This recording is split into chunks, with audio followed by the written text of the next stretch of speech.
Hello everyone and welcome back to another installment from our webinar series Straight from the Horse's Mouth. Are you keen to make your business more circular but not sure where to start? In this webinar, learn about the steps you can take toward a circular economy. We'll introduce you to the Circular Transition Indicators tool. The CTI can help your business measure your circular performance, reduce your risks and strengthen your supply chain. And so the second piece that was at the conference was actually talking about CTI, which we'll be talking about today. What is the toolbox that can be put in place? So this is something that certainly the broader WBCSD grouping is looking at, and it's something that we'll be using as a toolbox for us as well. This tool, as you may know, has been under development for quite some time. And it's a very, very useful, practical tool for companies of all sizes to be able to work on their own sustainability journeys and accelerate what they do in the circular space. What you might not know is that it gets complex quite quickly. And so one of the reasons I wanted to come along today is it's really important that we have companies like ThinkStep and others who can provide these services to companies who might be either early in their journey or in that space where they're actually moving into quite expensive changes to their business. So what's the challenge? Transparency and alignment are critical to establishing a common language across industries and governments to develop strategies and to measure progress. As momentum behind the circular economy has grown, so has the number of indicators and methodologies for assessing progress. Governments, companies, non-governmental actors are all developing various ways to measure progress towards a circular economy. The lack of consensus across metrics and methodologies makes comparison across companies or sectors quite difficult. So circular material productivity as a sub-indicator illustrates the company's effectiveness in decoupling financial performance with the linear resource consumption. Companies can calculate circular material productivity by dividing revenues generated by the mass of linear inflow as considered in this module. So we're trying to decouple the business as usual linear activities from financial performance. The CTI was developed by businesses and the World Business Council for Sustainable Development.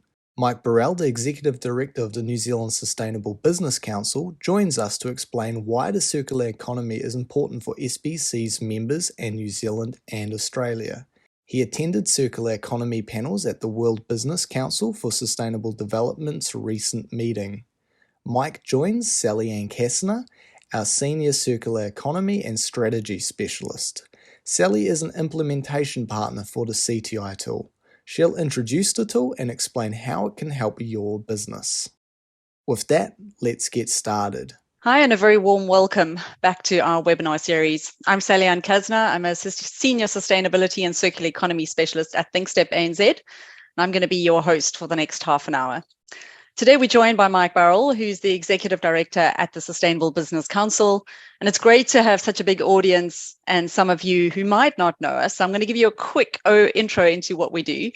So we're passionate about helping organizations to succeed sustainably, and we help with detailed studies like life cycle assessments, carbon footprinting, designing circular economy systems, and strategic sustainability projects.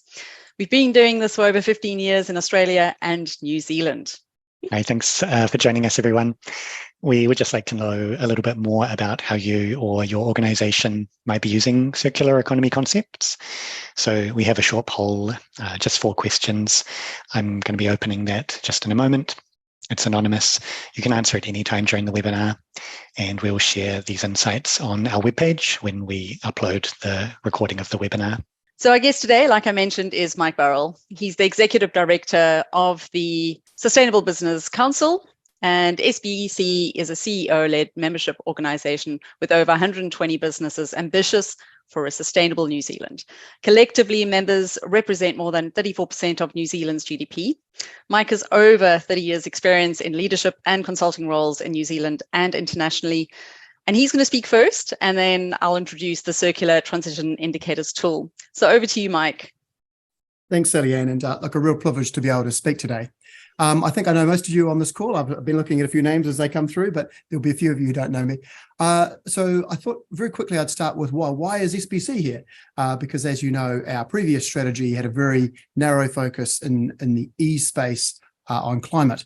But recently we went through a refresh of our strategy, and we've extended out what we're doing in the environment space to include nature. And so that, of course, has been done for two reasons. One, because nature is so important, but very importantly, because that allows us to meet the demand from our members in terms of the circular economy. So that's the reason that I'm here today. And I'm going to speak about just three quick things. The first thing is, I suppose, why it is that Sustainable Business Council members would be interested in circularity in the first place. The second is I'm just going to give you a bit of a view of what's been happening in the World Business Council for Sustainable Development world and where that fits in. And then I'm going to talk a little bit about why this particular tool is important. So just starting, I suppose, one of the things we looked at when we did the refresh of the strategy is we went and asked our members, if you looked at your top three priorities, what would they be? And interestingly, time and time again, that came the top three in the E space, and that was climate, closely followed by nature, closely followed by circular economy. And for those of you who know anything about the circular economy, you will know that it's a critical feature of achieving sustainable development goals. But what you might not realize is just how much work has been going on in the climate space to link the actions of circular economy to actions on climate. So those two areas of work, which sometimes have been seen as slightly separate, have really come together in the work that's been done internationally and now here in New Zealand. I was very privileged a couple of weeks ago to be able to attend a World Business Council for Sustainable Development meeting in Montreux, and very well attended. Over 600 people were there, and they had a number of sessions on the circular economy. And the two that really stood out for me, the first one was a sort of a stock take on where companies were in terms of their circular economy journey. And it was a very honest stock take. What it was essentially saying was people loved the concept, but then when they started getting into it, they realized they didn't really have the tools and the know-how to go about executing what were often quite ambitious strategies. And so the second piece that was at the conference was actually talking about CTI, which we'll be talking about today. What is the toolbox that can be put in place? So this is something that certainly the broader WBCSD grouping is looking at, and it's something that we'll be using as a toolbox for us as well. One of the things I really wanted to reinforce here, I suppose, is that there are already a number of companies in New Zealand who are doing a lot of work in the circular economy space. This will not be news to some of you on the call here.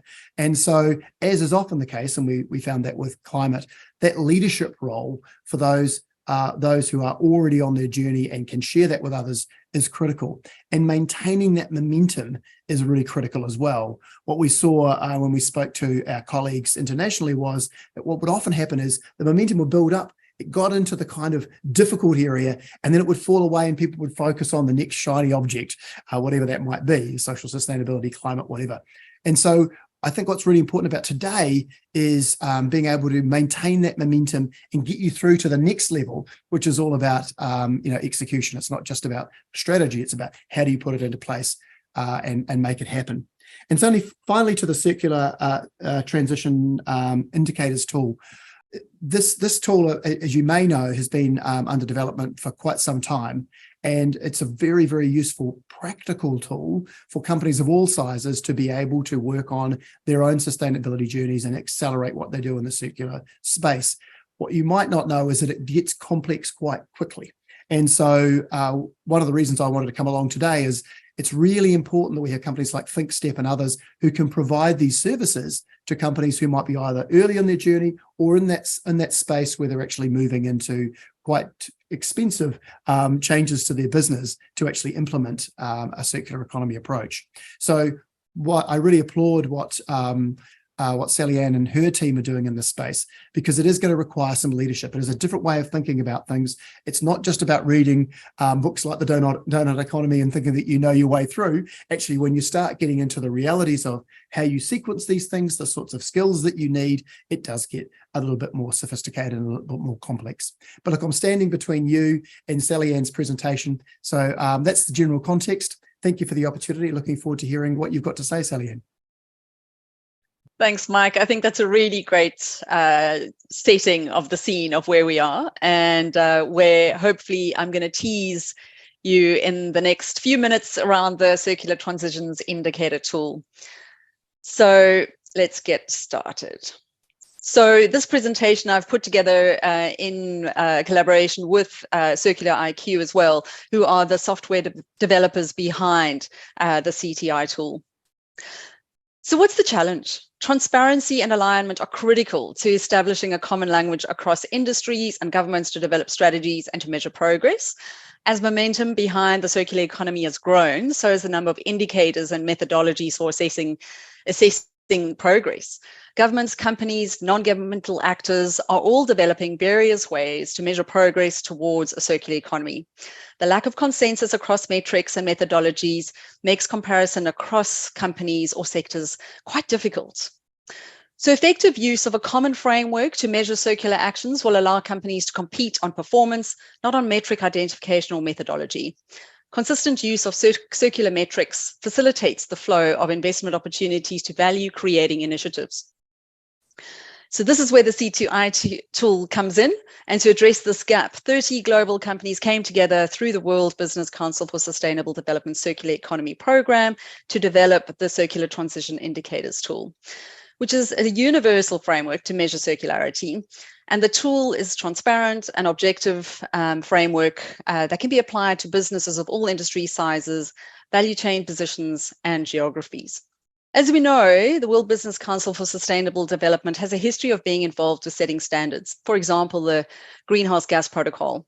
During the development of CTI, it was imperative that definitions were aligned with all key stakeholders, from the Ellen MacArthur Foundation to GRI to C2C.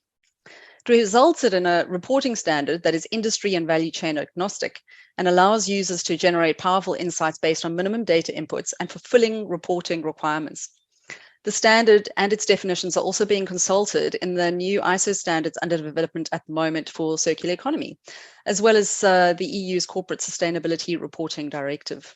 It's based on material flows through a company, and by analyzing these flows, the company can determine its ability and ambition to minimize resource extraction and waste material generated.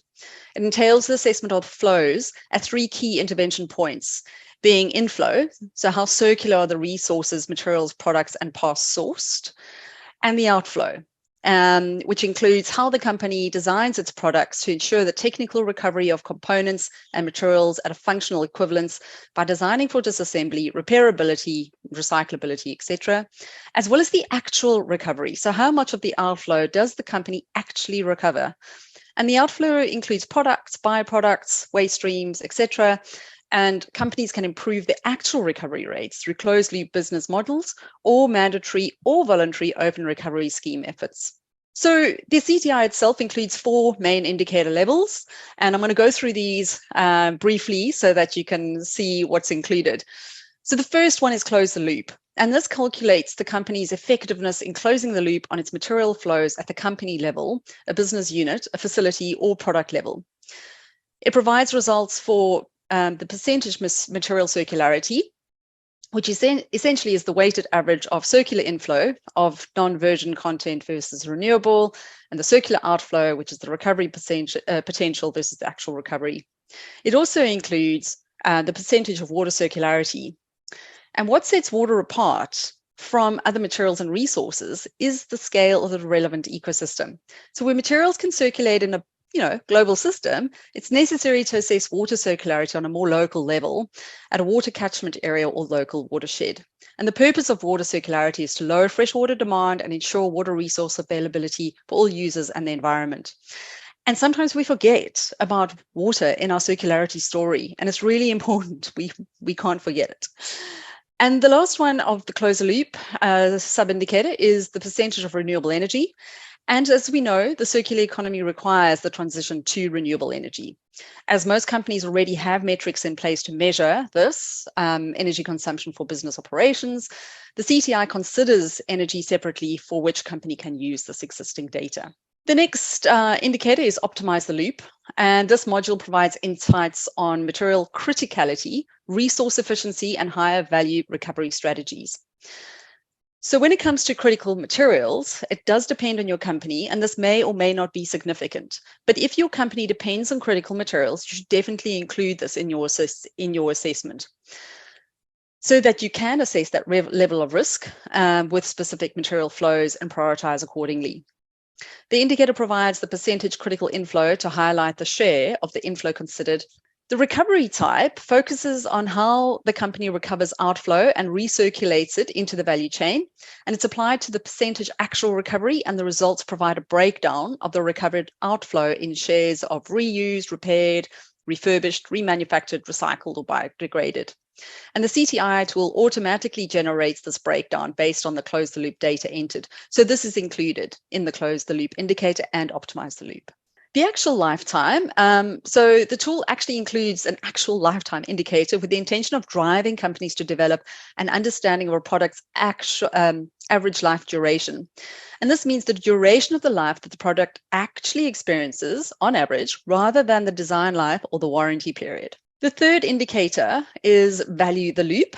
And this module illustrates the added business value of a company's circular material flows. The indicators are optional, and while the close the loop and optimize the loop modules focus on material flows, the value the loop module goes beyond material flows to address how circularity creates maximum value with minimum resources.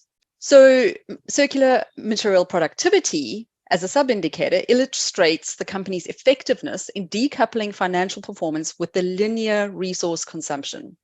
Companies can calculate circular material productivity by dividing revenues generated by the mass of linear inflow as considered in this module. So we're trying to decouple the business as usual linear activities from financial performance. The CTI revenue is essentially the revenue is adjusted for the percentage material circularity of its product portfolio. So revenue generated through being circular. So it's a really great indicator to show where you are, and potentially maybe for slightly later down the line. The final one is the impact of the loop. And this aims to help companies understand the impact of circular strategies on achieving sustainability objectives related to climate. It provides an indication of the baseline compared to the potential of 100% circularity. And it uses the emission factors in EcoInvent and is a guide. It's not a full carbon footprint or an LCA, but it supplements what you're doing. So what does this look like? And this is an illustration and a visual example of the close the loop indicator after you've inserted the data. And you can see the data for inflows and the outflows and the initial circularity of the system. I'd like to show you a little clip that provides an overview of one of the many assessment functions of the tool at a product level. But I want you to think about what else you could potentially do here. Is there maybe a chance that you could design something out completely? So I'm going to press play. Hi, I'm Roy, and today I'm explaining the use case for fast-moving consumer good companies and retailers. Basically, companies that are looking to improve the circular inflow from either their products and have a wide range of products, or are looking to improve packaging composition. So let me first explain how we can set our organizational goal. So for this, I'm just going to assume that we have established a 50% material circularity goal and a 40% circular inflow goal, and we have not yet defined a circular outflow goal. So I'm going to set these goals like so, and what this will do is now I can immediately see for the 48 assessments that I have in my household category, how they perform against the goal that I have defined on a company level. So it becomes now easy for me to see which products are already performing above the goal and which ones are below. And I can also see that for the inflow part. So this is very easy, very intuitive. But now, of course, how do I know I should focus on the household category and not on my on one of my other categories? So for that, I'm creating a snapshot. So I'm calling it household baseline. I'm creating a snapshot like so, and now I can see it popping up in my dashboard right here. So now it becomes easy for me to compare these categories. I can see that household is outperforming laundry and cleaning. So because I want to make my life easy, I'll just focus on household for now, because the gap I need to bridge to hit my goal is smaller. So I'm going to pick an assessment, which is the butane gas container, and I'm going to run a scenario to identify what my improvements are, what my improvement potential is. So I'm going to focus on the packaging part, like so, and I can see that my circular inflow for the packaging is 80%, and I know 100% is achievable. So I'm adding 20% here, and I'm seeing that it's almost an 11% increase for the butane gas assessment. So I think for the LDPE packaging, we have a big improvement potential as well, because that's available 100% recycled content. And I'm seeing that even I have an increase of 90% here, it's barely moving the needle. So I'm not even going to present that to management or bother my procurement department with this scenario, but I am going to change my paper packaging composition. And I'm doing that in step 3. So I can also learn what the impact of this scenario is on an overall product category level. So I can see what the impact of just improving the packaging of this butane gas container does to the performance of the category as a whole. So to do that, I'm going back to my dashboard and I'm going to create another snapshot, like so.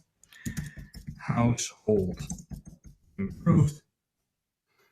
And it will pop up here. And when I compare household baseline and household improved, I can see that I have 0.3% improvement just with the packaging of one product inside the category, which contains 48 products. And of course, I can run multiple assessments to identify exactly which improvements allow me to hit my goal. Thank you very much for your interest. Bye. So, yep, that shows that level of complexity that I think Mike may have hinted to in his context setting. But essentially, I think it gives you a little bit of a taste of what the CTI tool can do. It can help to identify circular opportunities and linear risks with the aim of improving company longevity and resilience. It can help to set a baseline and monitor progress on your circular transition. It can help to respond to customers and external stakeholders, for example, your investors or civil society organizations.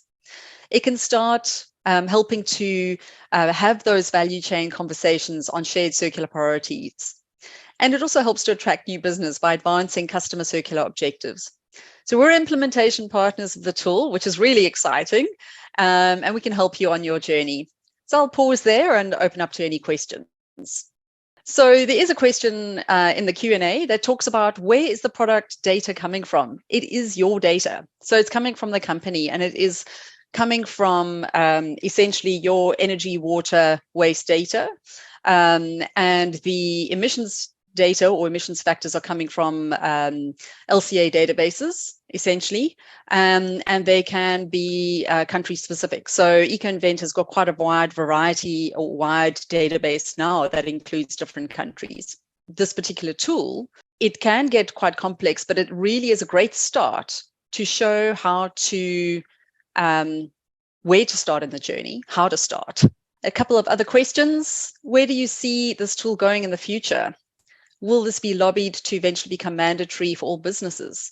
That's a really good question. I'm always a bit skeptical about having mandatory requirements like this, but it seems to be that there is a drive to have more consistent metrics for circularity.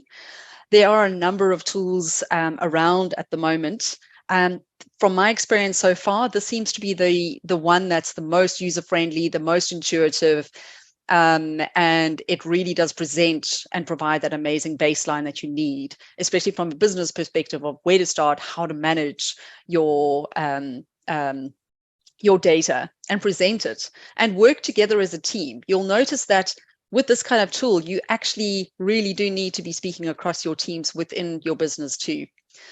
So I'm afraid I can't answer that 100% in terms of whether it will become mandatory, but it is one of those tools that seems to be, I think the uptake will be quite high. Another question, does the tool take into account annual volumes of products sold?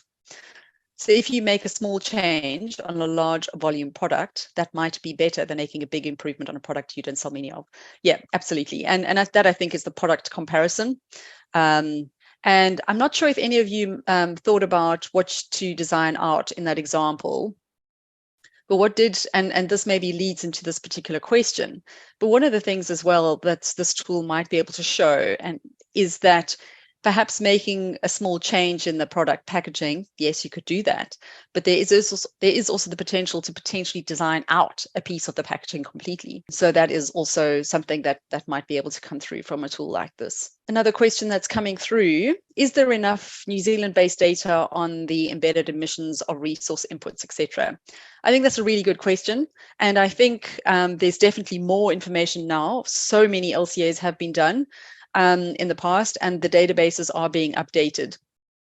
Where information is lacking, the EcoInvent would then essentially use data that is a global average, which is not always perfect, but like all of these tools and the back-end data, it's a start, and they will be refined on an ongoing basis. There's another question. The bigger issue is getting the value chain values for every product. Steel with 20% recycled values. The tool I get, it's the data to run it. So let me see if I can try and unpick this question, but basically, yes, you're in terms of recycled content, and we've done many projects now looking at finding this particular data in the industry. It's getting better. As we progress down this road, and the recycled content and the need for Europe and globally, extended producer responsibility requirements and recycled content, this data is becoming more available. So yes, getting the recycled content values has been a bit tricky in the past, but it is becoming a bit more available. Which industries are making most use of this tool and which are slow on the uptake? So most use of the tool that I've seen so far are definitely packaging companies. From my observations so far, a lot of packaging. Mike, do you want to comment? No, not at all. Just to say, I think this is a fantastic tool, and watching it roll out in real time like we did today is a real treat. So I do recommend to people to look into it, because it's a very practical way of beginning that journey and accelerating it if you're already on it, as many of you are. Absolutely. So there are a couple of questions that we haven't necessarily gotten to, so apologies for that. But like we said in the beginning, we're going to note them down, and we'll answer those and provide responses to them. And the webinar will be, the recording will be made available as well. Thanks, Mike. Thanks, David. Thanks to all of you for being part of this webinar with us today. We hope that you got what you were looking for, and we hope to see you at future webinars. Thanks very much.